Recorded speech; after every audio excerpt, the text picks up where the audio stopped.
Good evening, brothers and sisters in Christ. This is the continuation of my first part of my messages.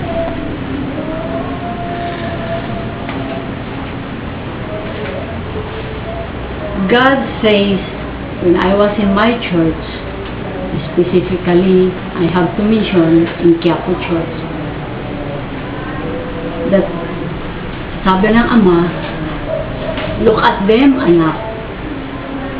I want them to open their eyes. I want them to open their ears. The all nothing. They've done all nothing. Di ka ba naaawa sa kanila, anak? God the Father said. And God says, you must be independent. He explained me this, that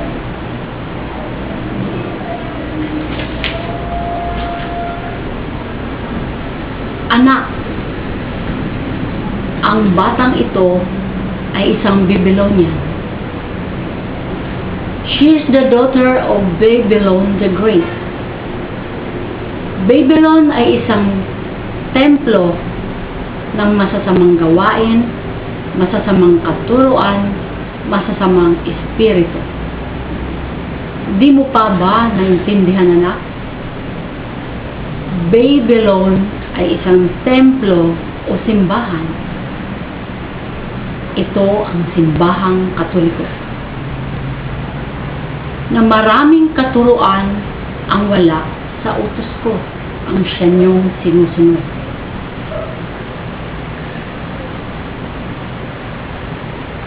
Sumusunod kayo sa nakakataas na tao dito sa lupa. At sino ito? Ipapaliwanag ko pa ba sa inyo, anak? Ang mga tao na nasa Roma, na nakaupo sa trono dito sa lupa, ang siya niyong sinusunod. Ang akala niyo, anak, ay nasa tamang katayuan na kayo? Naliligaw kayo. Naliligaw kayo sa maling katuruan. Andito ako, anak, sa katauhan ng batang ito para imulat ang madilim at maling kaisipan nyo.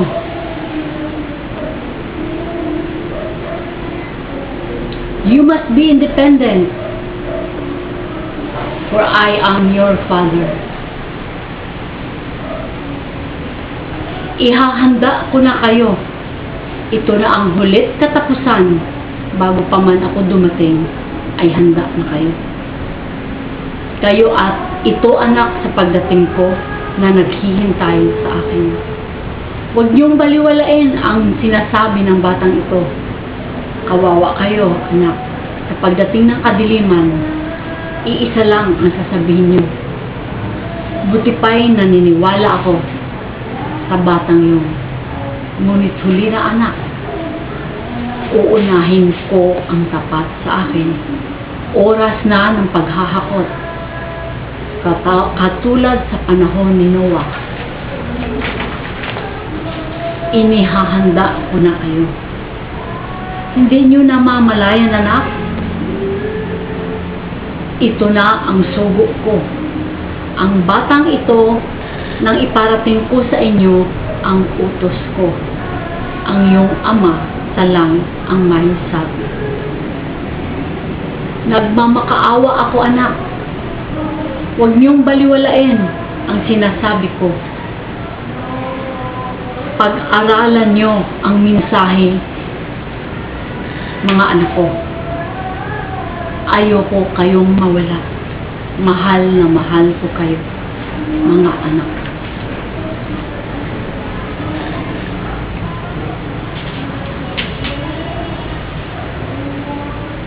Spiritual form of government that will be the time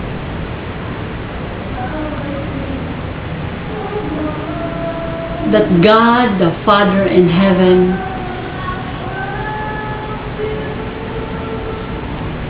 formed us to be one. And how this will happen? Sabi ng Ama,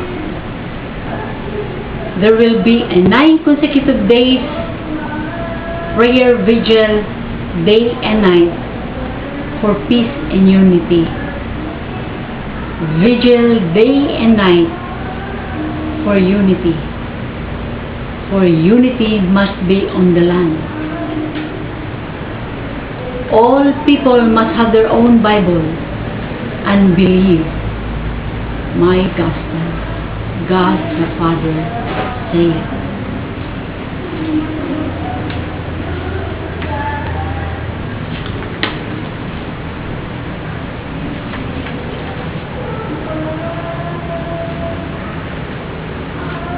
Sabi ng Ama,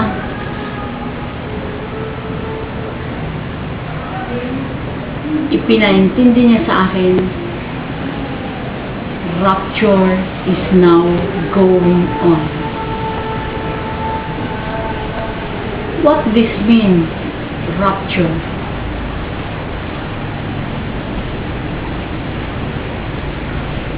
Kinukuha na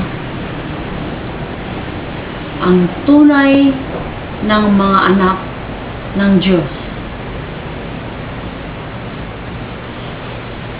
It is not just a wink of your eye na you are lifting out here on earth. Rapture is still you are here on earth walking around, but independently you are with the Father. Hindi mo naintindihan anak. Rapture is now on the process.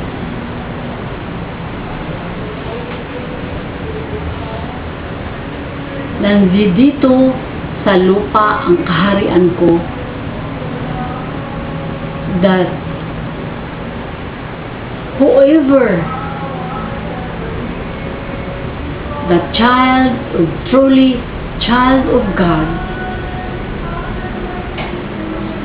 can only enter the kingdom of God. Kaya anak, huwag niyong baliwalain. Pag-aralan niyo ang sinasabi ng batang ito. Kawawa kayo sa pagdating. Sa pagdating ng kadiliman, uunahin ko ang tapat sa akin.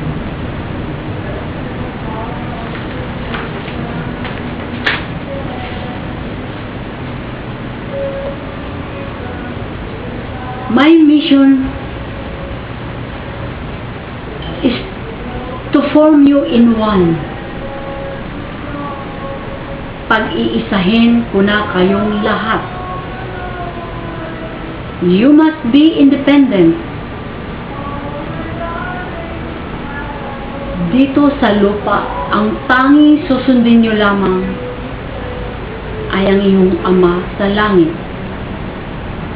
Walang tao mang nakakataas sa lupa na sa kasalukuyan inyong sinusunod. Yan ay malayong katuruan. Anak, andito na ang kaharian. Ang kaharian ng iyong Ama nandito na. You are now facing the new world peace began. You are now facing the new world peace. The new world in this generation. The new world, new people, man and woman, new generation, and a world, new world peace began. Again, Philippines is the New Jerusalem. New Jerusalem is a new world, new creation, new generation. And that will be the new world peace began. How it will begin and how it will begin. It only began when everything I tell you through this child or this batang ito, through these messages that I give that I give it to her, sundin nyo ang sinasabi ko, mga anak ko. Walang alam ang batang ito. Again, she said,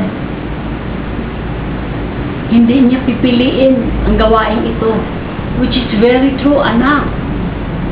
These messages was all started 1992, but still he kept it on for 17 years.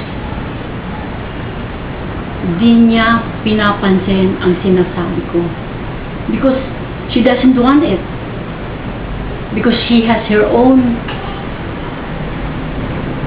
decision in life, which is I also follow her. I give her life, I give her freedom of life.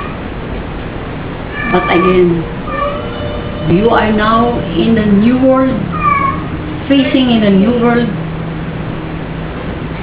changing in a new world for the climate change. This is the climate change. You are now in a climate change, new world, changing of the world. Old world is past. You are now facing in the new world. And this is it. This is it. I challenge you, brothers and sisters, for I commanded this daughter of mine, I commanded her to challenge you, all the leaders of the Catholic Church, all the leaders of all churches. I challenge you. Ask everything on her. I challenge you. This is very true. This is very shocking news that no one knows everything what will happen next. Only me, God the Father in heaven, say it. And I give it to her. How can people know this if I didn't use anyone of you here on earth? How will you know it if I will not use one material thing here on earth? And that is you people. One person through the child Mimi Raniel here in the Philippines. Blessed Philippines, for you have Mimi Raniel.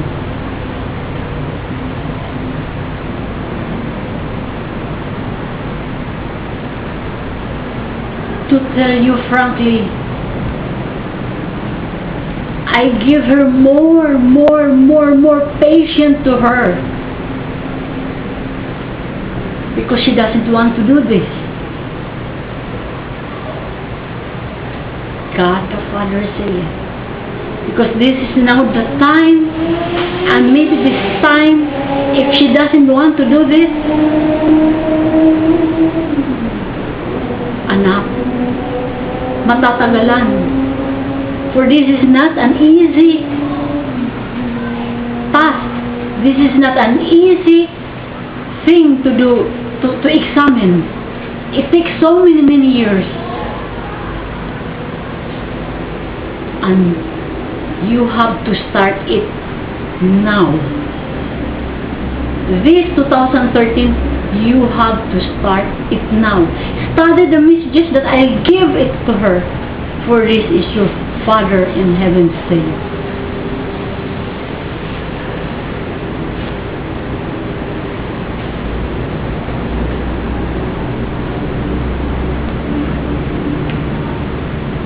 New generation, new creation for a new world peace. Because Philippines is the new Jerusalem. I use Philippines to preach my gospel all over the earth. And I use this country, this nation, for this is a holy nation, a blessed nation for the coming days to come.